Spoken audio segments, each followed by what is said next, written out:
কোনো ব্যক্তি যখন তার উট মুরব্বির মধ্যে হারিয়ে ফেলে এবং সে উট যদি সে আবার ফেরত পায়, সে যতটা না খুশি হবে। আল্লাহ তাআলা বলতেছেন, কোনো ব্যক্তি যদি, কোনো বান্দা যদি অন্ধকারের পথ থেকে, অশ্লীলতার পথ থেকে, খারাপের পথ থেকে আমি আল্লাহ তাআলার পথে ফিরে আসে, দিনের পথে ফিরে আসে, সে হারিয়ে যাওয়া উট হারিয়ে যাওয়া ব্যক্তি যতটা খুশি হয় তার থেকে আমি অনেক বেশি খুশি হয়ে যাই। তাহলে আল্লাহ তাআলা বান্দাদেরকে অনেক ভালোবাসে। আল্লাহ তাআলা বান্দাদেরকে অনেক ভালোবাসে। আল্লাহ তাআলা অপেক্ষা করে আছেন বান্দাদেরকে মাফ করে যাওয়ার জন্য। বান্দাদেরকে মাফ করে দেওয়ার জন্য আল্লাহ তাআলা অপেক্ষা করে আছেন।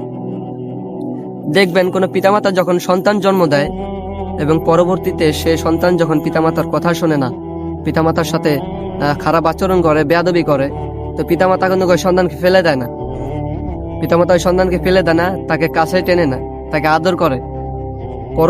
পুনরায় সে পরবর্তীর আগের মতো তাকে ভালোবাসে, পূর্বের মতো তাকে ভালোবাসে। তো আল্লাহ তাআলা বলতেছে, বান্দা তুমি যতই পাপ করো, যতই অন্যায় করো, যতই আমার জিকির না করো, রোজা না রাখো, নামাজ না পড়ো, যতই আমার অবাধ্য করো, তবুও আমি তোমাকে ভালোবাসি। কারণ খলাকল ইনসান, আমি মানুষ বানিয়েছি। আল্লাহ তাআলা মানুষ বানিয়েছে। তো আল্লাহ তাআলা বলতেছে, তুমি যতই পাপ করো আল্লাহ তাআলা মাফ করবে, ফিরে আসো। দেখবেন, তো আপনি যখন কোনো জিনিস নিজের হাতে তৈরি করবেন, নিজের হাতে বানাবেন, কোনো জিনিস তৈরি করবেন, বা নিজের কোনো জিনিস আপনার থেকে থাকে, তো সেটার মর্ম কিন্তু আপনি বুঝবেন। তো সেটা কিন্তু আপনার কাছে অনেক ইম্পর্টেন্ট, সেটা কিন্তু আপনার কাছে অনেক ইম্পর্টেন্ট, কারণ সেটা আপনার। তো আল্লাহ বলতেছে, মানুষ আমি বানিয়েছি, আমি মানুষ বানিয়েছি, খলাকল ইনসান। তো এই মানুষ আমার, এই গোলাম আমার। এরা যতই পাপ করুক, যতই অন্যায় করুক, তাদেরকে আল্লাহ তাআলা তবুও মাফ করবে, তবুও আল্লাহ তাআলা তাদেরকে ভালোবাসে।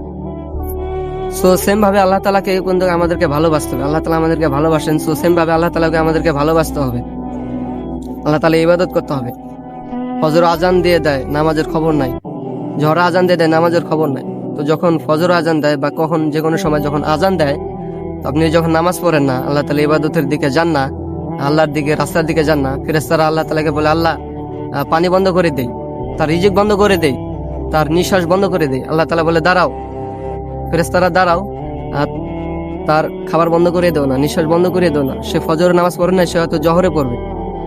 তখন জহরের সময় হয়ে যায়, তখন আপনি পড়েন না, তখন আল্লাহ তাআলা আবার বলে, দাঁড়াও, সে আসর পড়বে। এইভাবে দিনের পর দিন চলে যায়, এভাবে দিনের পর দিন কেটে যায়। তবু আল্লাহ তাআলা আমাদের খাবার বন্ধ করেন না, আল্লাহ তাআলা আমাদের রিজিক বন্ধ করে দেন না, আল্লাহ তাআলা পানি বন্ধ করেন না, আল্লাহ তাআলা আমাদের নিঃশ্বাস বন্ধ করেন না।